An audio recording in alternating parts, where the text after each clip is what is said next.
click that thing. You know what I'm It saying? is. It is definitely been clicked. All right, we are live, and with our amazing tradition, and since we've been missing this gentleman for quite a few months, Mark, minute to win it. What is up, boys and ghouls? It is spooky season, and we've definitely got the spooky books to talk about tonight. And I hope everybody's just vibing and chilling. Hope you got out to your comic book shop and got those spooky books, or just picked up some comics in general. Get out and trick or treat, go to Halloween parties, drink blood, commit murder. Whoa! Whatever your thing is. I'm just kidding. Don't do that. Murder's bad, kids. But it is definitely spooky season, and how's everybody else vibing? Not even a minute in.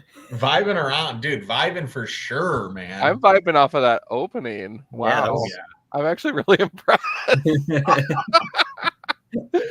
Oh my gosh. That's fantastic. All right.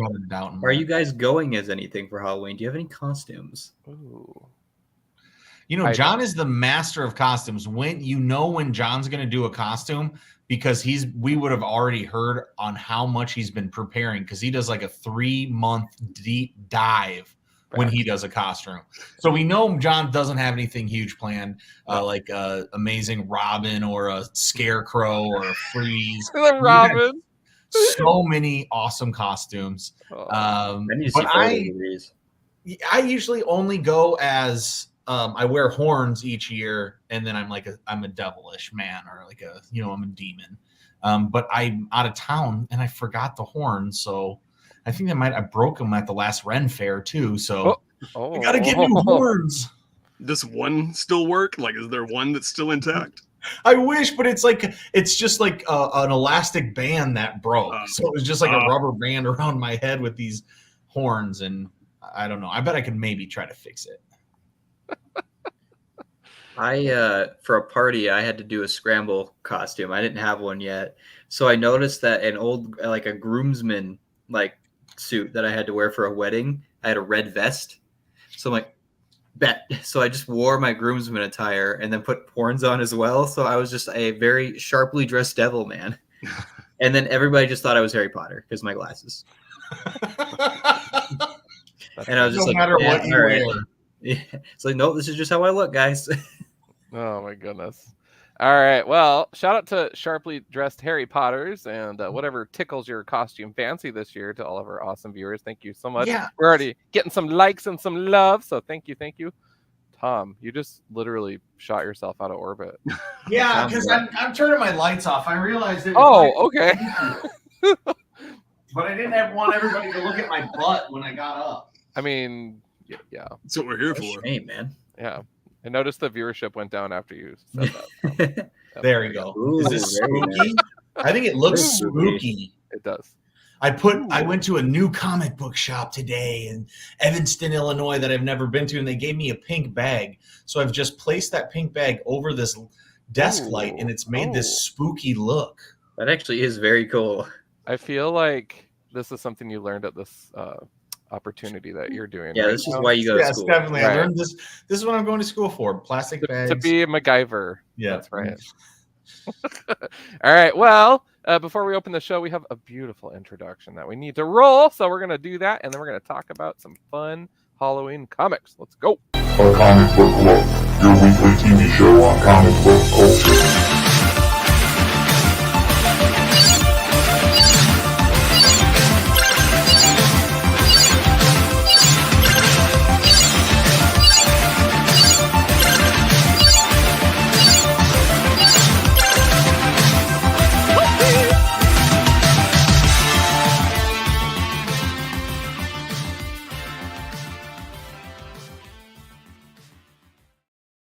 All right.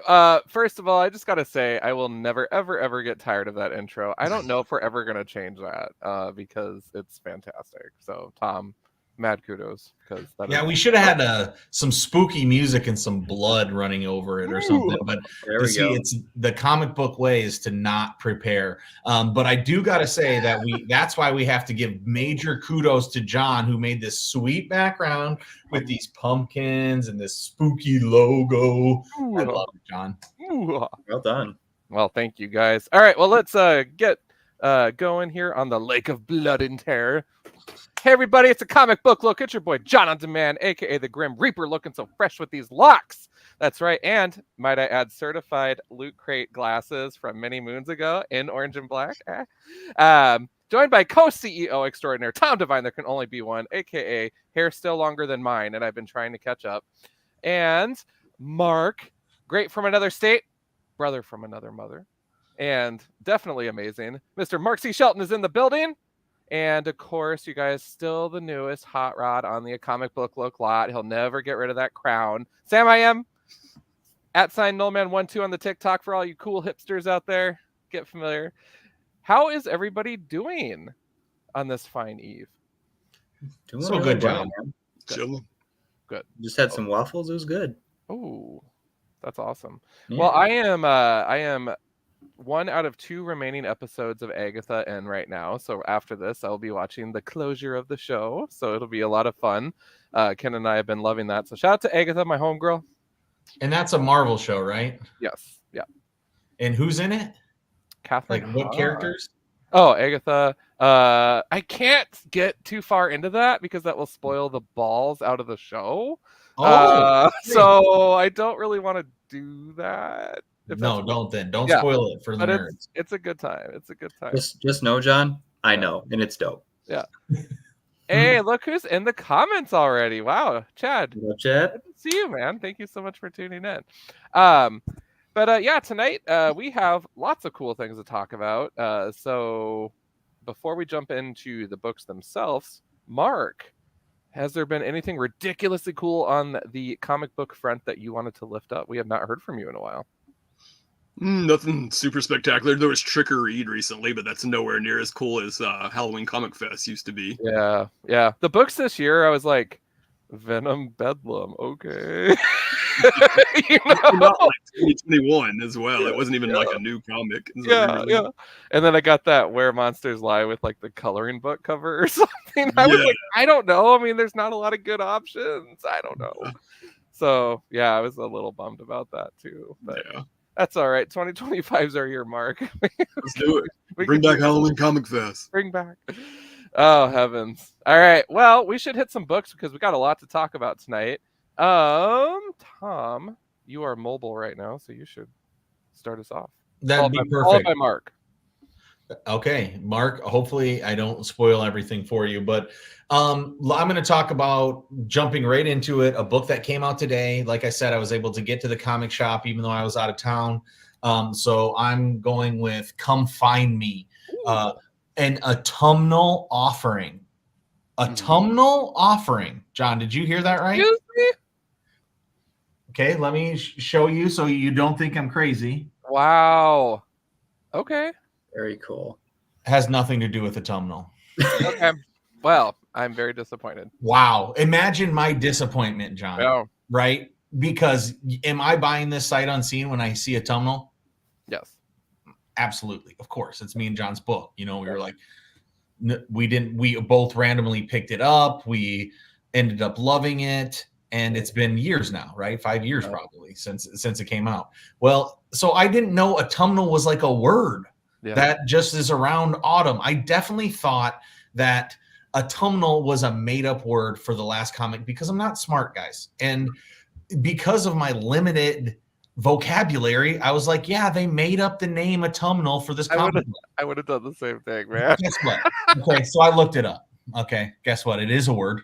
It wasn't made up for that comic book, and it's been used tons of times in things I should have probably recognized. So, that's on me. Anyway, Come Find Me, an autumnal offering, and we get a spooky anthology, and from different groups. But the one that there's two I feel that really stick out, 2 and 3. I mean, they're all awesome. I guess they're not all awesome. The first one isn't as awesome as the rest because it didn't feel like a comic book. You guys ever feel that somebody writes prose and then doesn't want to have it not published anywhere? So then they're like, oh, I'll just tell an artist to draw some things behind it. There won't be any dialogue and it'll be a few pages. And then, oh, look, I have a comic book. very rare chances do I feel that works out in the favor of the book. I don't always feel that that's the best. And so the opening story for me, we get a vampire tale that is well written, but there's no dialogue. And there's a lot of telling, not showing, which is, something me and John have talked about for a long time, not a big fan of. And there's no dialogue at all. And so the first story that had me on my heels, I'm like, first of all, I crack into this, and this isn't an autumnal book. So I'm like, well, I fucked up there. I read the first story anthology, and I'm like, oh, nah, it looks like somebody just wrote prose and decided it was going to be a comic book after writing it. And then, so I'm already feeling like, I'm on my heels. You know what I'm saying, guys? You ever been there in a comic where you're like, started it out, there's a lot to go. There's a whole bunch of stories to go, and you're feeling like, is this going to be good? You guys ever felt? Yes. Yeah. Yes. Many a time. Yeah. And sometimes it's like kind of hard to go on, right? Sometimes I'm like, well, I could do something else. It's like I've been rewatching the Ollie G show, and I was like, man, I could use some Ollie G. Maybe that would be better. But anyway, I powered on, and this next story is Becky Cloonan, and then it's like, it's gonna be fucking good, and then the art is really good. It's really powerful. We have dialogue. We have story. It's a finite story, not trying to tell anything else. It has to do with coins going through the afterworld and grave diggers. And it's like, oh shit, Tom's back on board. But I'm going, oh, what's going to happen after this is going to go back downhill, because of course Becky Cloonan's going to knock it out of the park, but we'll see what else happens. It'll probably go back. No, guys. This is what happens. It continues to be fucking awesome for the rest of the book. And every time you're at Becky Cloonan's story, you're like, look, the art's not going to get better than Becky Cloonan. And how could it? And you're like, yeah, that's probably true. And then you get into the story, and it is done in like a completely different style that's like set up around the with a very limited color palette, almost looked like it's drawn with ballpoint pen.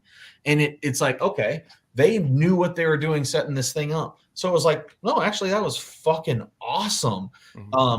Then we get some other stories that are good, but not as good, until we get to this other really unique artist right here, which I don't know, you can't really tell as well, but the way this guy's drawn and the way that the colors, which don't really work in this light that well, pop out at you, it becomes really poppy and kind of, there's in that one there, all of the art is solid, so there's no shading, there's no gradients or anything like that, and it, I don't know, has a whole nother vibe, right? Yeah. So then after that, I'm finished. I'm like, damn, dude, this spooky book is awesome. Coming right back around. That first story, who cares?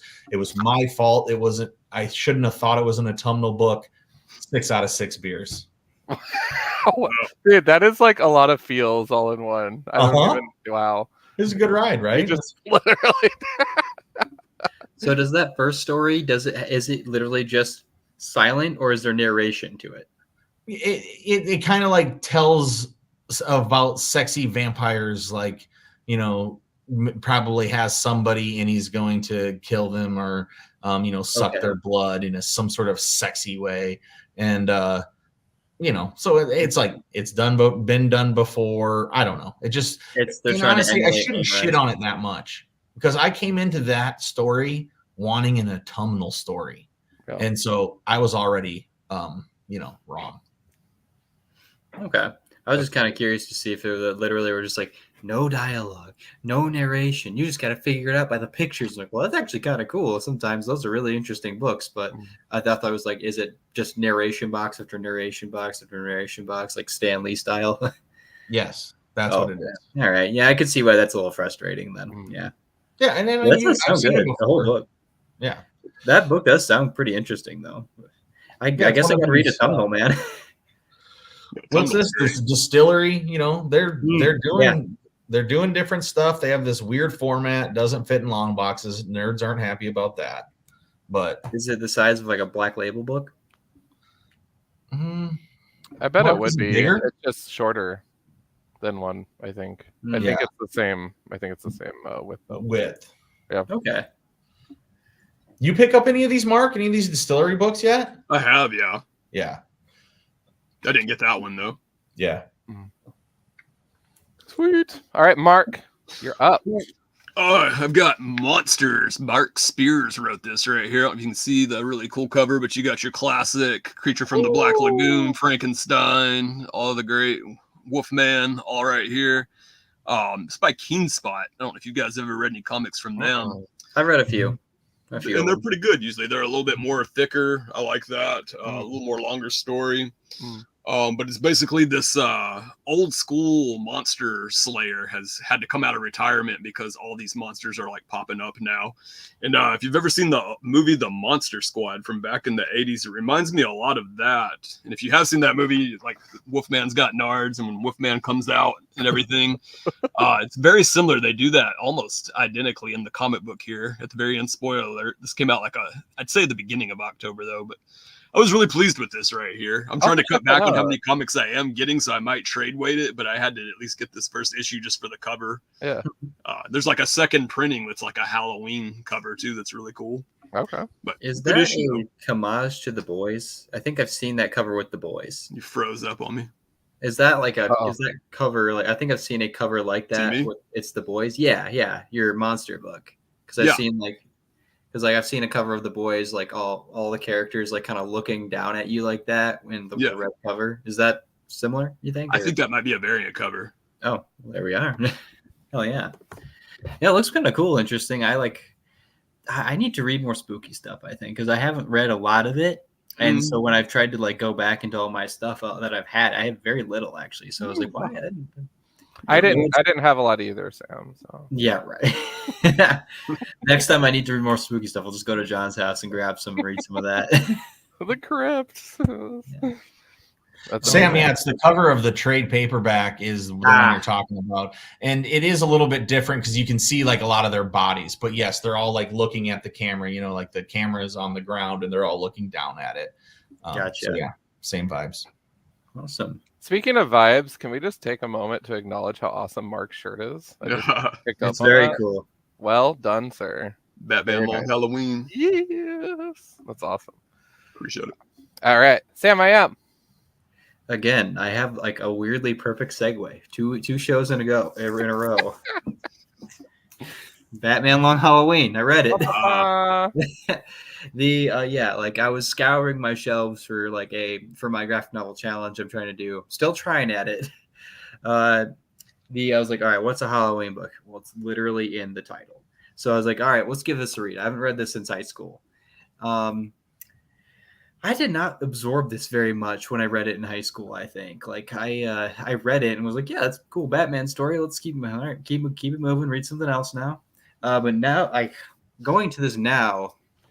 First off, the art is really good. It really does emphasize and showcase that noir mystery that they're trying to do with it, and a lot of the characters have a very specific look that only this book and the artist here. I think it's Tim Sale's the artist, right? I believe that's right. Tim Sale's. Yeah. I mean, I don't know. I'm pretty sure. It's there. You're only gonna get that look from Tim Sale. Like Poison Ivy's only gonna look that way with Tim Sale. Scarecrow's only gonna look that way with Tim Sale. It's really well done. It's a very layered book from what I've seen now. Everybody knows this is a good book. It's the second most well-known Batman story, depending on who you talk to. It's Dark I was gonna Knight. say, should we argue that, Mark? I want to take a pause because that is a controversial statement. I mean, it's Dark Knight. Can we pause here? Are we saying most prestigious or my personal favorite? Nope, we're going most prestigious. Sam, what do you think is number one? It's Dark Knight, obviously. Dark that's Knight the most well-known. Dark Knight, even your mother knows that one. Okay, Mark, what do you think's number two after Dark Knight?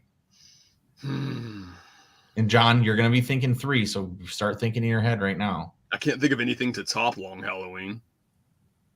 Yeah. What about Year One? Nah. I think Long Halloween's more prestigious. Yeah, and Year One might be three. And then what about The Killing Joke? Oh, yeah. Good. Hang on.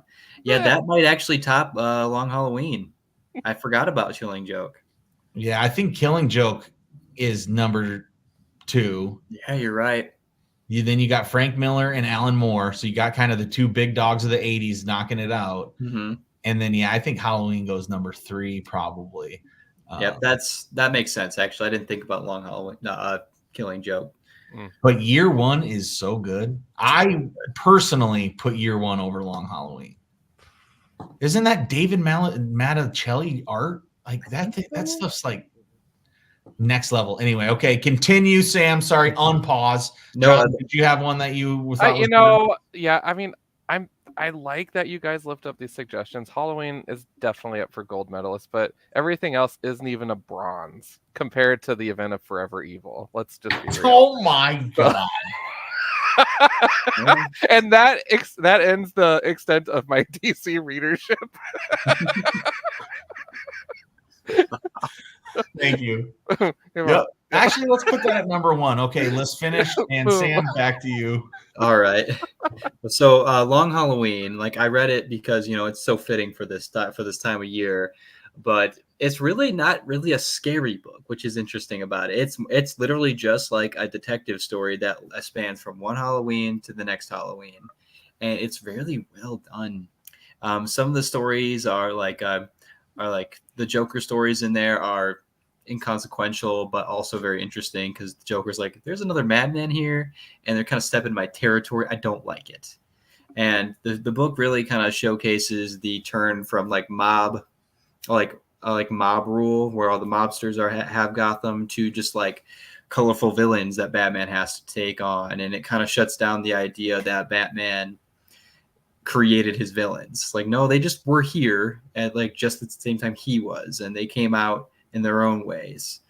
And like it's very interesting takes. A lot of the characters are very like, for the lack of dialogue a lot of these characters get, you kind of know exactly what they're coming from.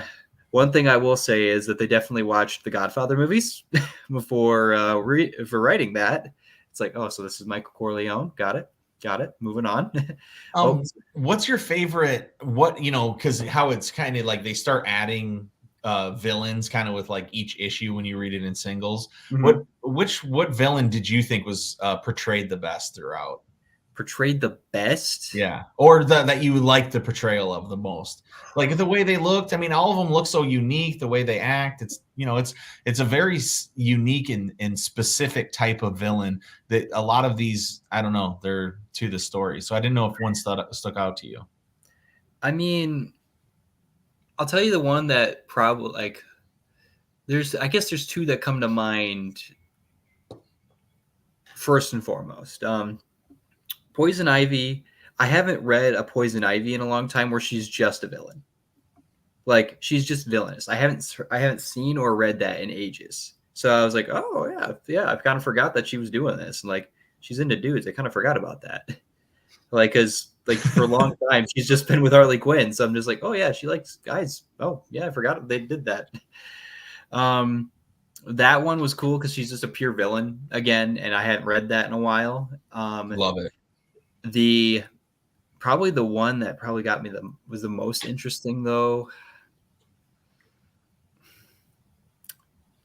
Harvey Dent, because it's basically his book, but it's a Harvey Dent book with Batman in it.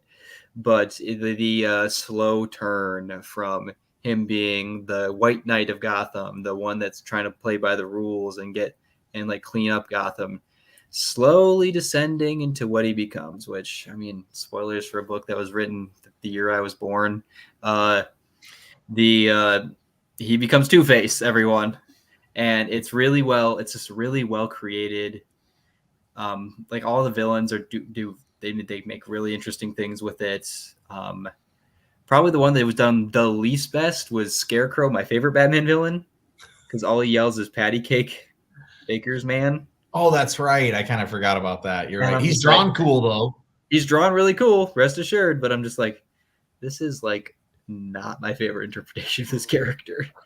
But what they do with him is interesting because they go and say like, like without the gas, Scarecrow is like just a guy who could get pummeled by Batman, and that's exactly what happens. He goes like, I'm going to rob this bank. Batman just wrecks him immediately and goes like, all right, move. You're going back to jail now. And it was like, it was really well done book. The biggest twist in the end, I'm like, okay, I don't 100% believe that, but for the twist's sake, it is very cool.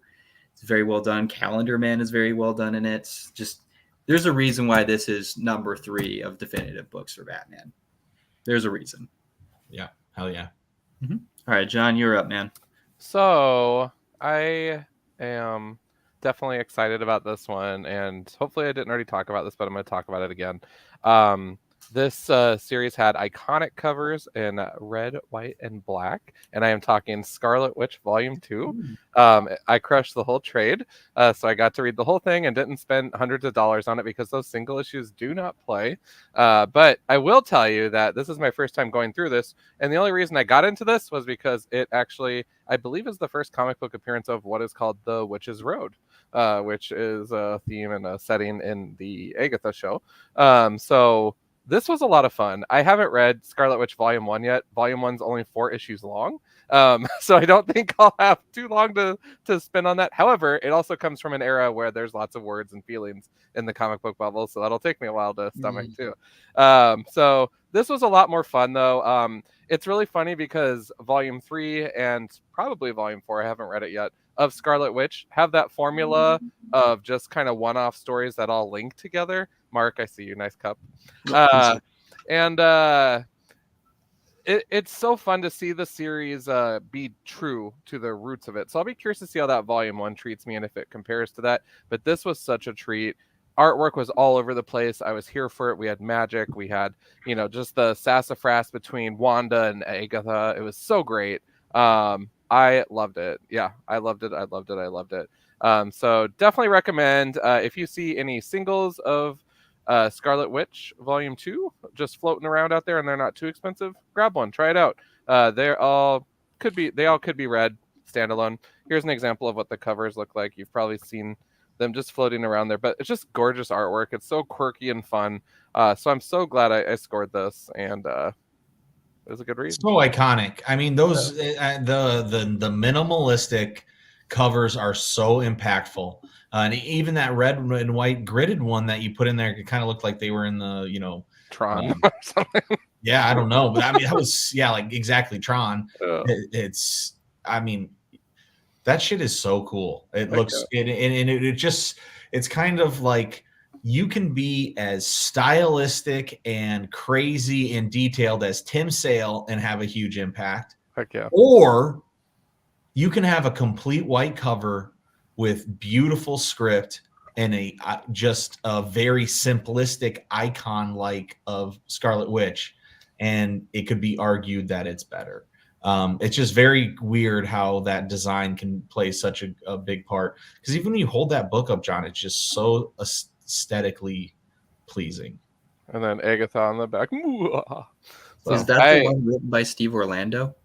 This one is by James Robinson. Oh, okay. I was trying to figure out what series that one was. But definitely recommend it. Catching up on comments super quick here from YouTube. Sleepy is greeting us. So thank you so much for tuning in, man. Hey, spooky people. And hey, right back at you. And then we had some other folks pop in here. Mr. Kylan saying, yo. And yo, back to you, Mr. Kylan. And congratulations on concluding your first semester of school. So that's awesome. Woo! All right, Thomas, you are up. All right, as you guys can see, I've been cast into hell, so I'm not in the dungeon right now, so I don't have this book. But Blade is coming off of that blood hunt or whatever we deemed as this really shitty event. Wait, who said that? Just kidding, guys. Oh, was that the episode you did with Sam? Without we were into it right at the beginning, but we actually all dropped. We kind of stopped. Went to summertime hours by the time it. I totally still have your comic here too, Tom. Yeah. So, but it's fine. But I'm a big Blade guy. Love Blade forever. Those movies came out to make me love them. Came back, bought all the Tomb of Draculas and Gene Colan stuff.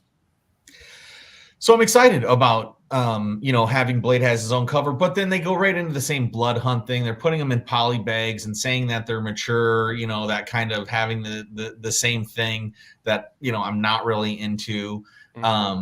and it puts me in this dilemma where like I'm picking up Blade. I think we're at Blade 2. I think Blade 1 and 2 maybe are out, maybe just 1. I can't remember.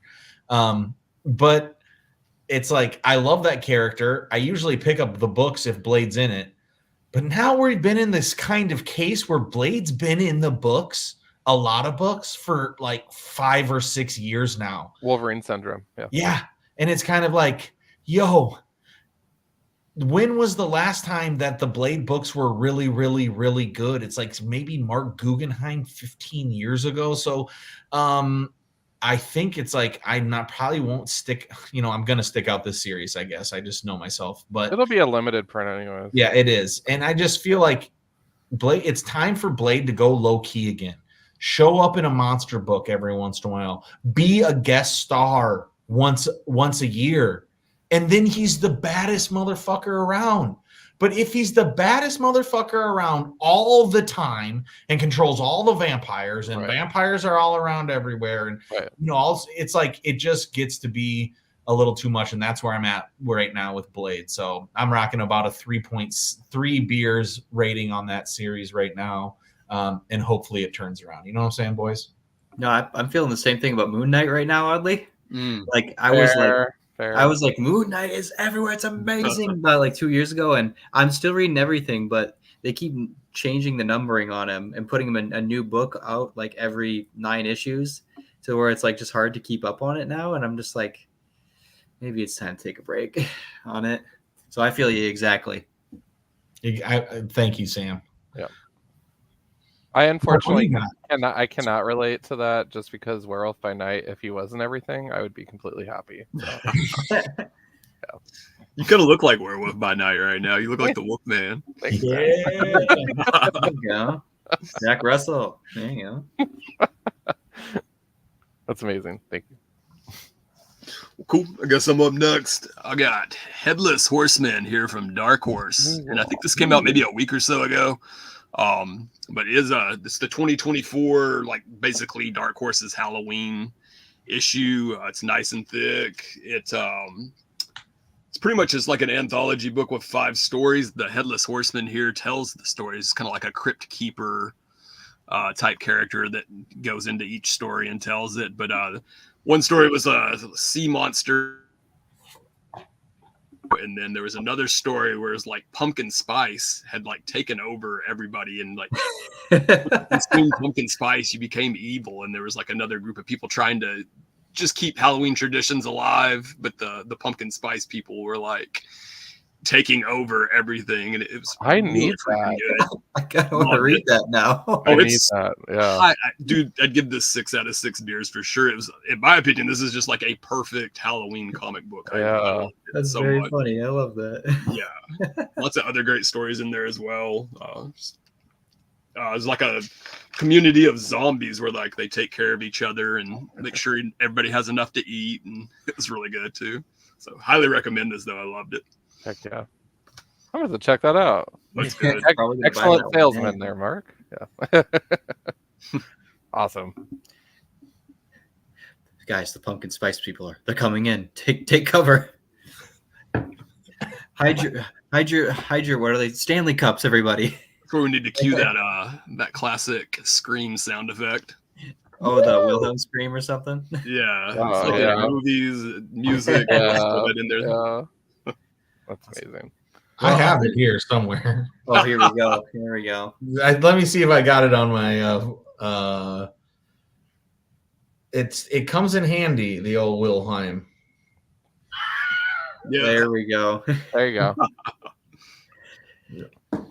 So I guess if I were to do there we go.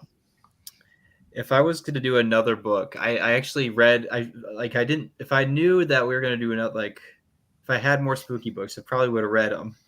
But I'll go back and remember one that I really did enjoy. Did any of you read the Hill House books? With that DC imprint that had all Joe Hill's books coming out? I know. Oh yeah, I remember that. I've got some, like the Refrigerator Full of Heads and stuff. Yeah.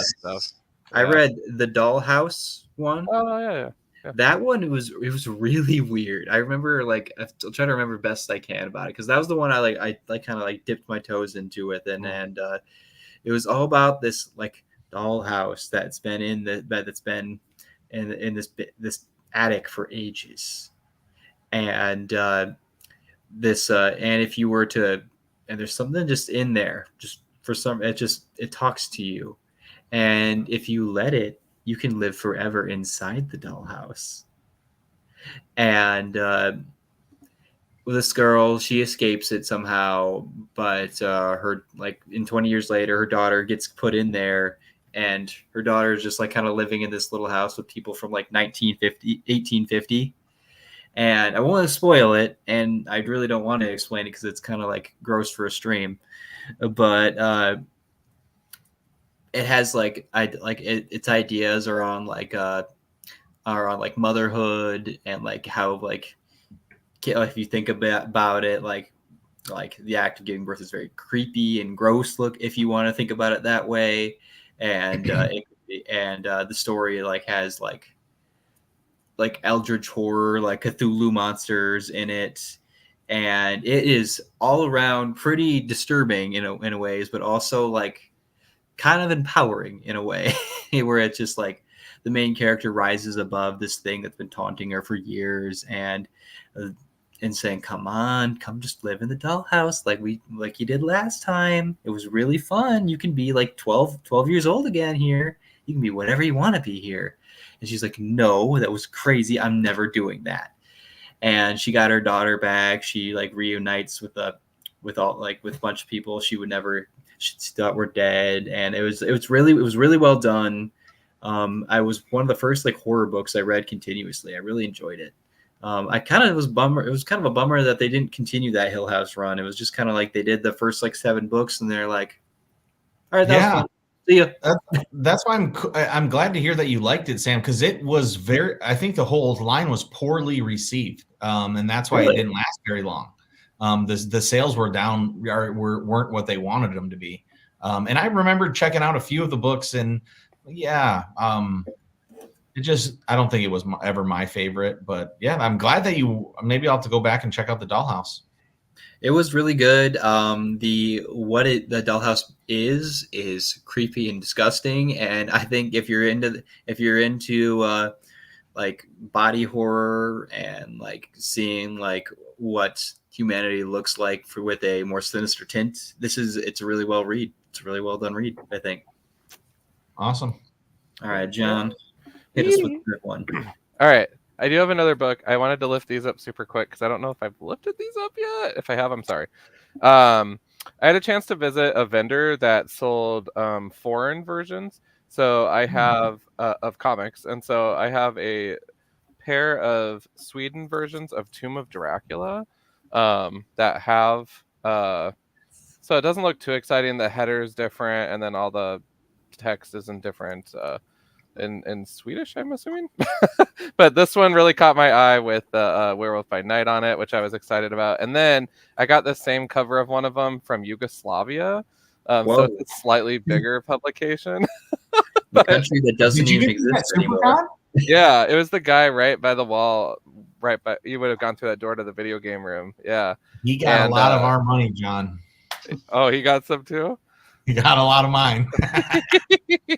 That was fun. That was a good find, though. So shout out to him. Coop's Comics from Oklahoma. I saw those. I have not seen those since I saw those on the wall. I made him hand me that tomb, and I almost bought that one. That's so fucking cool that you got that. I ended up going with some Zap comics from the 60s that he had. But yeah, man, that guy had such good books that were in really great shape for not that expensive. Yeah, no, agreed.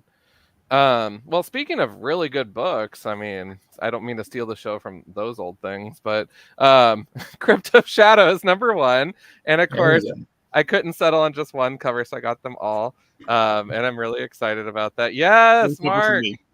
Oh, heck yeah. I loved all of them, so I was so excited about this. So Crypt of Shadows is true to style, you guys, year after year, as of late, we've been spoiled with, the one-shots that bring those seasonal short stories. Before that, Crypt of Shadows actually does have a volume 1 that has more than one issue a year. So I personally have not read them yet. I think I have all of them. I'll have to double check my collection, but I am excited to get to that point to read those and understand the roots of the series even more. But I am so thrilled to see the name on the shelves. I'm so thrilled to see people enjoying this side of the MCU, along with an Agatha, along with a Werewolf by Night. I mean, Disney Plus, we're starting to stack our deck. I'm loving it. This book, though, was a lot of fun. Why? Because Werewolf by Night was in it. Duh. But this story was such a trip. Mark, you read this, right? Yeah. So this story with Kraven the Hunter going after Werewolf by Night and having Blade intervene was just everything I could have hoped for and more. A couple of reasons. One, I'm really curious to see how the Kraven movie goes. So I love that they threw him in this book 2 months before the movie comes out. Like, how can we get Kraven awareness out there? Oh, let's put him in Crypt of Shadows. Okay. That was an entertaining one. The other thing I thought was an interesting decision was the Hunter character from the Werewolf by Night short film on Disney Plus made an appearance in this. So Scarlet Witch goes up against him. So this is one of the hunters that is hunting Werewolf by Night in the movie on Disney Plus. It's really crazy. So when I was reading through it, I'm like, hey, that's the dude from the movie. That's awesome. So I like seeing that, I guess, reverse, like having people come from the animation into the books. That's kind of cool. And then the Man-Thing and Namor story was just random, but I was okay with it because that's Man-Thing in a nutshell. Is just weird and all over the place. So ultimately, I really love these. I can't even give it a beer rating, so I'm just gonna give it a straight keg, just because I love that this happens year after year, and the covers are all bomb, and everything was just fun. So I agree. I'm just glad that they do a Crypt of Shadows each year, something to celebrate Halloween with. It's cool. Yeah. It's better than Halloween Comic Fest or Trick or Read or whatever we're doing. Bro. Yeah. All right, my next one isn't spooky, but I still wanted to lift it up. It's this. So I talked about Grixley a few different times, and this is Nate McDonough's book Long Boxes, which is a collection of all the Grixleys, and it would be a horror story if you're a comic vendor, because it's kind of his qualms or his stories of him going into comic shops, spending all day grabbing all of the books that he knows he can resell later for more money, and then making his living doing that, and what his life is like going into basically every comic shop he sees. And when he sees a comic shop, he goes through every single book that they have set out in the entire store. So, people are asking what he's doing. He runs into other people. People try to grab the books he's got out. He may spend all day grabbing them and then get to the counter only to find out that the owner's like, oh, for those, I'm going to have to price those off eBay before I sell those to you. Even though maybe he spent, 8 hours going through Long Boxes.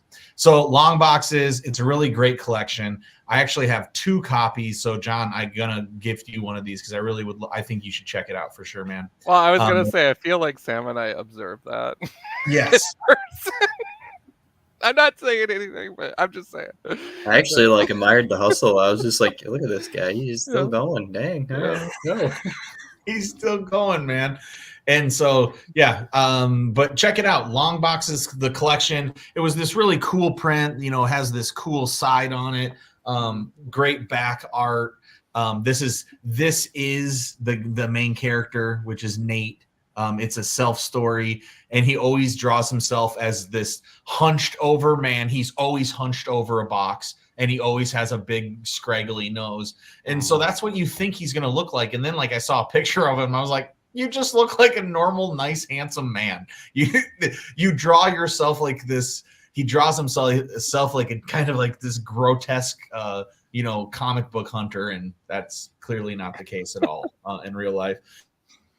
Totally. I'm only about halfway through, but I've read a lot of them through the single issues as well. But it's really fun to have them all collected here in this really fun way to read them.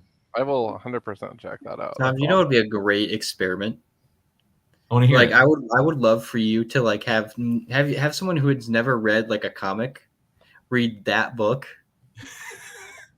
Because that is a hyper comic fans comic book. And I would love for them to like to see what they would think about that book. I don't think they could even read it, honestly. You think so? He doesn't draw he doesn't have lines in between.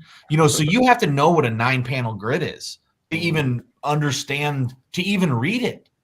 Because you would read up and down. You truly have to be somebody who likes comics to even get close to understanding what's going on. So you're exactly right, Sam. It'd be like giving this to my dad or something and trying to get him through 15 pages. He'd be like, what is going on? It's a no from me. You've talked about those single issues on the show before, haven't you? Yeah, exactly. Those individual the individual issues are called Grixley, and I still get those, and I love those. And just part of those Grixleys are these kind of stories he calls, which is long boxes. And then so this is like a collection of the long box stories through Grixley 50 through 64, 65. Cool. Yeah. All right, Johnny, what do you got, buddy?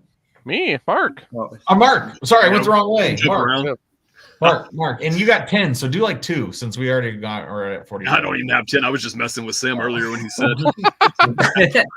You got me too, man. Hell yeah. This really could be my last one, but depending on when we are ending. But I definitely wanted to talk about this one because this one was awesome. It's just a one-shot called The Feeding. Image Comics put it out. It was in the new comic section, but I don't know if it came out. It's newer. I'm sure it came out this month. Really, just a real simple comic, but at the same time, I'd give this a 6 out of 6 because it was just so freaking good. It's not necessarily a Halloween story, but it was horror.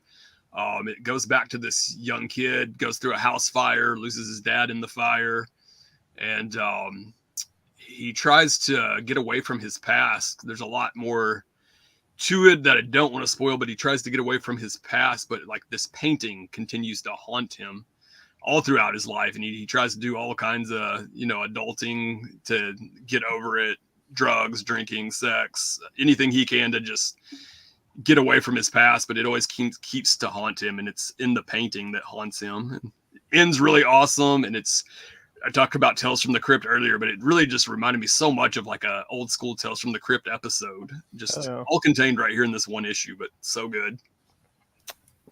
The name itself is just like, oh, okay, we're in for some horror here today. Amazing. Oh yeah, it's kind of like what's that movie? What's that old story called? The Portrait of Dorian Gray.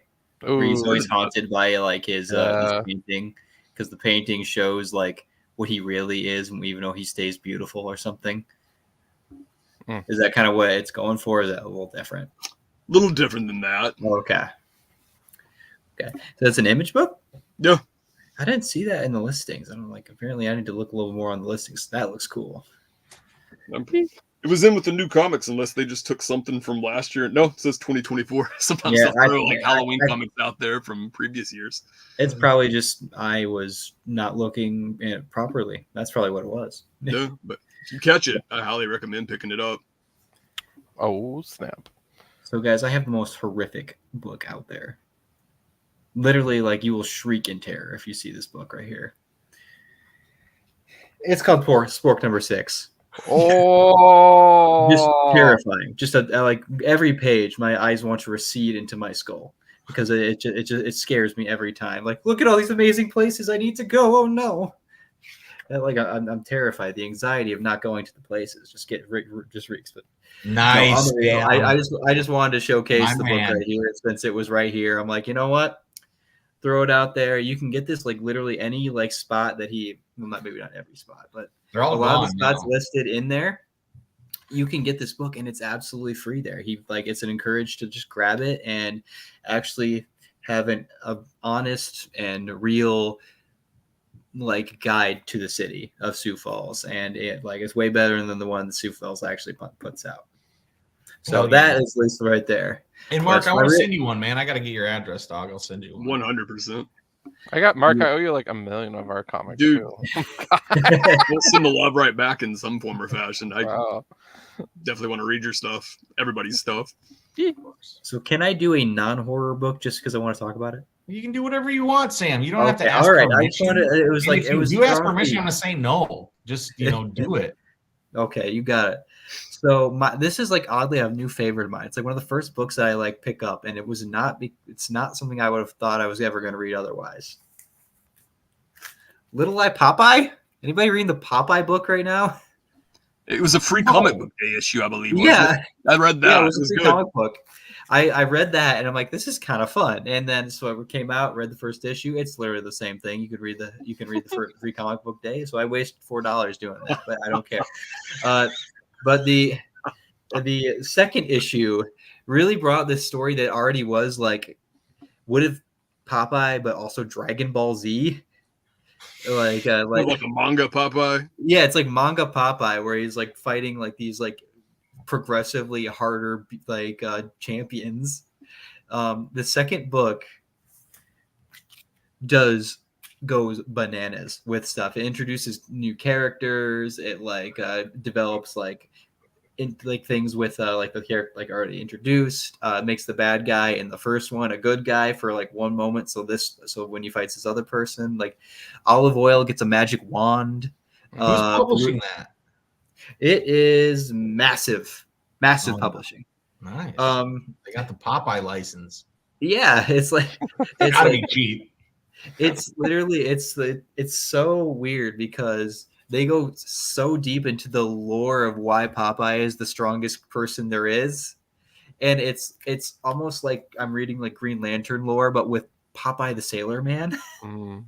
And like him getting spinach for some reason unlocks his true potential, and like he keeps fighting progressively like higher and higher people, but it still feels like Popeye, which is crazy.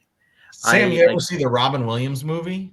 I saw it a long time ago. I haven't seen it in a long time. Mark, but what do you think of the Robin Williams movie? I grew up on it. I don't even know if VHS was even a thing. I don't know if I just watched it off TV or what, but I remember watching it back then. I loved it, but I was a kid, so yeah. I watched it. It was fun. Movies out back then. I thought John, Shelley Duvall was Olive Oil. I haven't seen that. Yeah, that's his girlfriend. Yeah, the chick from The Shining, Shelley Duvall. Yeah, exactly. Yeah. I remember her high voice, her skinny arms. I was like, dude, she's the best Olive Oil. Yep. Mm-hmm. Like this book is just so bonkers because like on one hand it just is just Popeye, but also it goes like, but like yeah, like he's like the strongest thing in the universe, and like he takes powers from the source because he is the source, and like and like now all of a sudden like Bluto and Olive Oil need to fight, so this witch from the first issue like helps them out. Was like, here, you get a magic wand and yours is golden because you're so special, and Bluto, you get a magical shield and axe because you're strong, but you're not strong enough to fight these guys because only Popeye can do that. It's just bonkers. Has anybody ever played the old school Popeye video game? It was like in the arcade. It was also on Atari 2600. It's only 3 levels deep. And you're done with the game. Yeah, but that second level is hard as hell. Hard. If you can get past that first level, which is doable, that second level is hard because you have to keep on doing this thing like you take an elevator up and you get on something and then go around and Bluto will run after you. I love it. There's this dude in town who is so good at Popeye. They had it at our arcade bar, and I would see him. I was like, dude, I've never even seen that third level. And he would always have the high score, and he was good at skateboarding. So shout out that dude. Don't know your name. He probably likes that comic Grommets, I think. That's coming out. Yeah, I love that comic. Yeah. I just had to showcase it because I'm just like baffled by how much fun I'm having with it. It's like, who would have expected the Popeye book? Like, not this guy. Speaking of grommets, that you brought that up, I know it's not my turn, but they keep on putting out second prints with a different cover, and my fucking ass keeps on accidentally buying them, thinking that they're the next issue. So it's like, oh damn, new grommets. Don't look at the number, grab it, put it in my stack, open it up. I'm like, I read this 3 weeks ago. And I'm like, oh yeah, it's the same issue. Oh, second printing. Oh my God, I can't believe I've done this to myself. I have done it twice. So I have 2 second printing grommets that I've already previously bought. Well, they appreciate your patronage. Yeah, thanks. Exactly.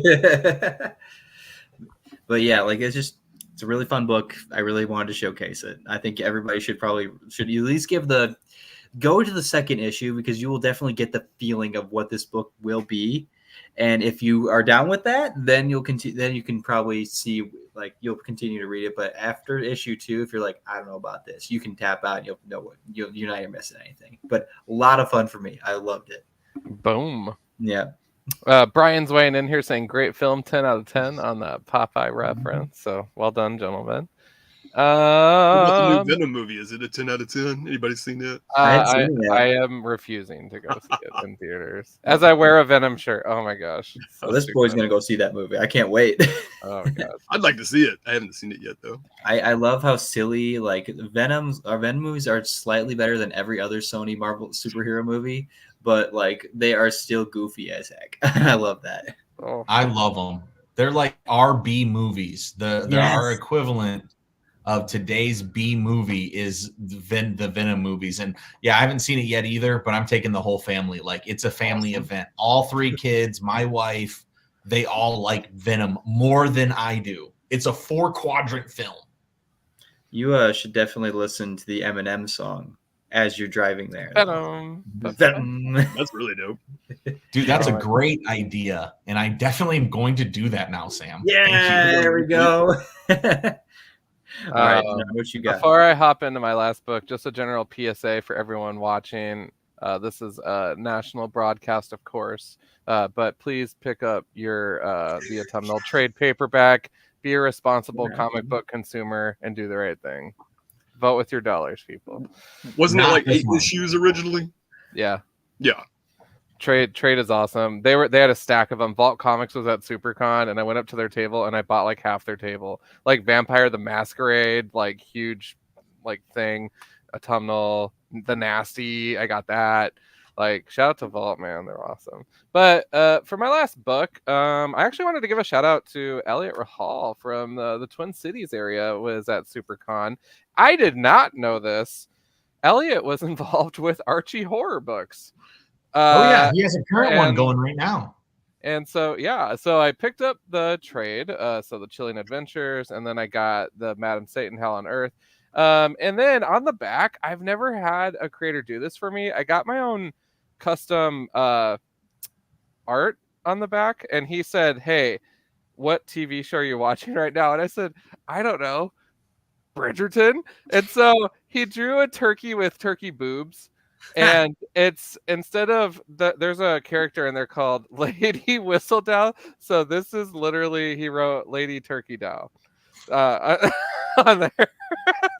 So I am never gonna change this board. He had a blast doing it. He's just such a good guy. But as expected, you know how I feel about Archie Horror. I love the trade. I love the single issue. It was a lot of fun. And I thanked him so much for his work on it, because I just love those books from start to finish. Like, I read it cover to cover, including the editor letters. And it's such a blast. So if you haven't checked out Archie Horror in any capacity, definitely get familiar. And there's a lot of cool offerings. So. Oh yeah, man. Yeah. I mean, I know Mark loves it too. We're big proponents of that dark horror from Archie. It's always so good. I think the closest I've come is I read Archie versus Predator. It's more lighthearted, but it was still really fun. Yeah, they threw like dark humor in there, and it was yeah. There's like part 2 as well. I did not know that. That's amazing. I just thought it was very interesting that like Betty and Veronica are like, oh my god, I just watched my best friend die, but also my outfit's all messed up. It's like, you got weird priorities, girl. But I'll have to dig into it. Like, that's another one of the like get on the list and read it. But I guess Autumnal went to priority 1 though, for sure. Yeah, you'll love it. Mm-hmm. Awesome. Woo, Thomas said he had one. So Thomas Shaw. I do. My last one, Surviving on Mars. This is a Brandon Graham comic.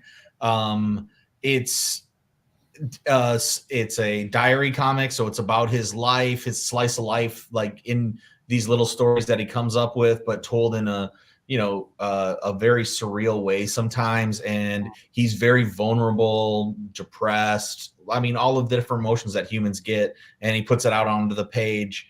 I've only cracked into a little bit, but what I think is really cool is just like that last one I showed you, that long boxes, like there's no panels like traditional comics. It's all unique layouts. It's all different ways of telling cool stories. He uses 3D with actual picture, or multimedia, not 3D, with actual pictures in. But yeah, it's like, it's not normally laid out like a comic, but this is a slice of life comic. So it's still very strange for how that comic book would normally look as well. But yeah, it's really cool. I love the art. Check it out. Surviving on Mars, Brandon Graham. Boom. Nice. It sounds like it'd be a great show also. Like just like a slice of life show where just people are just like, yeah, we're just trying to figure it out here on Mars, living our life day by day.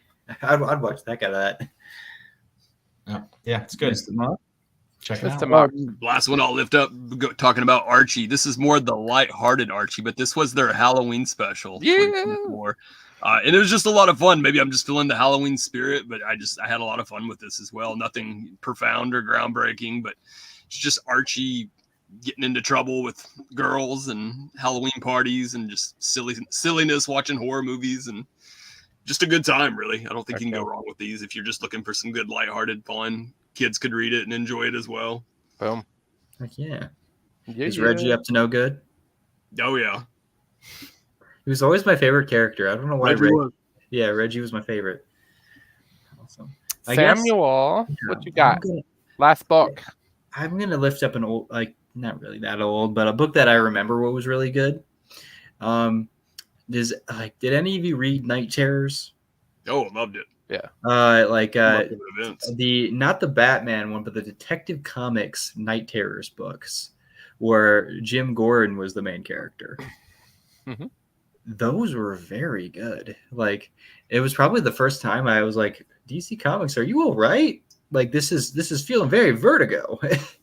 Where it's just like they had these fourth dimensional looking creatures like that are very alien looking, and they're just like taunting Jim Gordon, like, hey, you're a lot older now, like, and this city's still really roughed up, you might as well just be glass. And like once he tries to do something, his hands crack and like become like he's like becoming very fragile, like just like glass would be.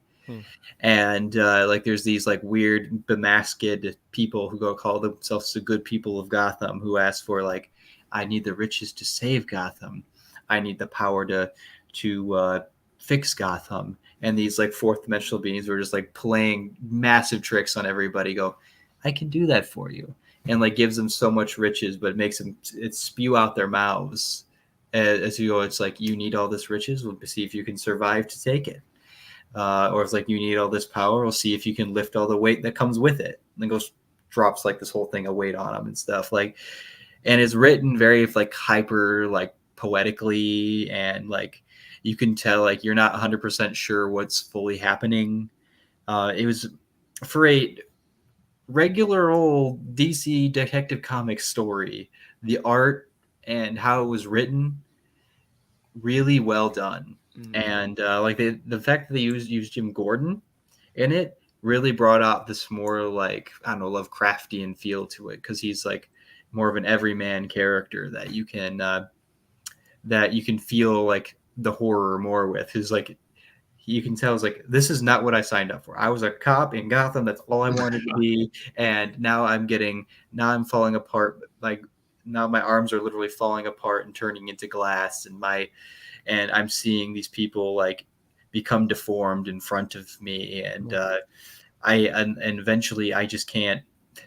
He couldn't do nothing, and the only reason he got out of it is because the heroes saved the day. He was just in an intrepid torture for that entire time for those 2 issues, and it was very well done. I felt for a minute I read an old like 1998 Vertigo book, honestly. So like the shout outs to that one specific Night Terrors miniseries. It was very well done. Well, heck yeah. Well, gentlemen, I think we slayed Halloween 2024 pretty effectively with some solid recommendations from the grave.